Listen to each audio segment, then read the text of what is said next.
Monday marks the end of the administration's 15-day Slow the Spread initiative. President Trump has said he wants to start sending some Americans back to work, but not all governors agree. Paula Reid reports from the White House.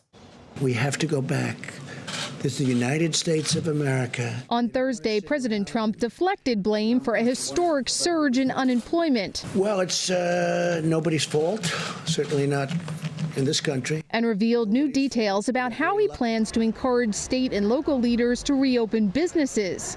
In a letter to state governors, he said the White House plans to categorize every county in America as high, medium, or low risk. We may take large sections of our country that aren't so seriously affected, and we may do it that way, but we've got to start the process pretty soon. But one of his top coronavirus experts, Dr. Deborah Birx, says counties should not resume normal life until there is more data from expanded testing. This will be critical for our future as we work together to really understand where the virus is and where it isn't in real time. As an increasing number of states issue shelter-in-place or stay-at-home orders, the president's push to loosen restrictions was met with some resistance. I'm concerned about the desire of the president to ignore potentially the science. CBS News has learned that Washington Governor Jay Inslee, whose state has been especially hard hit by the outbreak, had a contentious exchange with President Trump on a conference call with other governors Thursday.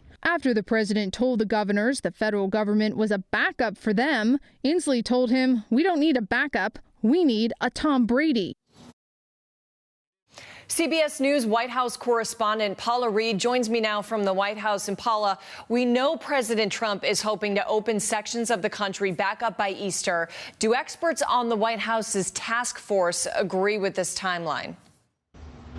Well, the president first revealed that this idea of wanting to see, quote, packed churches on Easter, which is just about 2 weeks away, earlier this week. And after he revealed this deadline, reporters asked his medical experts, does anyone endorse this plan? And at the time, one of his top medical experts, Dr. Deborah Birx, she was not willing to endorse this timeline. She said, in fact, they need more data. The president, during briefings, he's also been pressed on what the basis is for this timeline. And he was not able to provide any medical or economic support for this idea. Last night, though, Dr. Anthony Fauci, he said that he believes the president's comments, it was really just aspirational. It was meant to give people hope. What we've seen throughout the White House's response to the coronavirus outbreak is that the president believes that a lot of people really want hope, when in fact, what we've learned is that people really just want information, which is part of why Dr. Anthony Fauci has really become the star of this response. And Dr. Fauci says that the president is not truly committed to that Easter deadline, and that he is listening and will continue to listen to his medical experts about when it's safe to open parts of the country. So not all state leaders are on board with the president's plan to try and open portions of the U.S. economy. How are Trump administration officials responding to this? It's interesting because the president keeps saying, I want to open the U.S. back up for business. And while he does have power over the borders, over large aspects of the federal government and certain portions of the country, he really can't do that without the support of state and local governments who control those local economies. And right now, it does not appear that they are all fully on board, especially now as the U.S. has just surpassed Italy and China as the #1 country in the world for the number of confirmed coronavirus cases.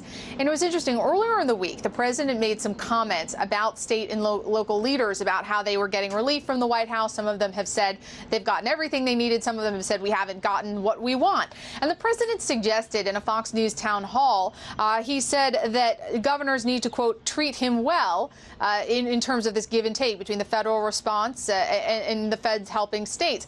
Now, some people questioned that statement. They said, wait a second. Is flattery needed for these states to get the federal benefits, which many of their residents have paid federal taxes and sort of helped support? And it's been interesting watching the president's interactions with some of these governors. For example, CBS News has learned yesterday that the president had a pretty contentious exchange with the governor of Washington, a state that's been especially hard hit. During this exchange, the president suggested that the federal government is a backup. And Inslee told him, quote, we don't need a backup. We need a Tom Brady. Now, I know that's a sensitive analogy for you guys in Boston right now, but this is a national broadcast. The president also criticized Michigan's governor last night, Gretchen Whitmer, referring to her as the, quote, woman governor and saying she had failed to step up in her response to the virus. She shot back. She said she has repeatedly and respectfully asked for help and says she hasn't gotten it and she doesn't want any more political attacks. So that gives you a little sense of the president's sort of fraught relationship with some of these governors whose support he would need if he wants to reopen the economy. Paula Reid, coronavirus, Tom Brady leaving us. It is just all too much right now. Thank you for following all of this for us from the White House.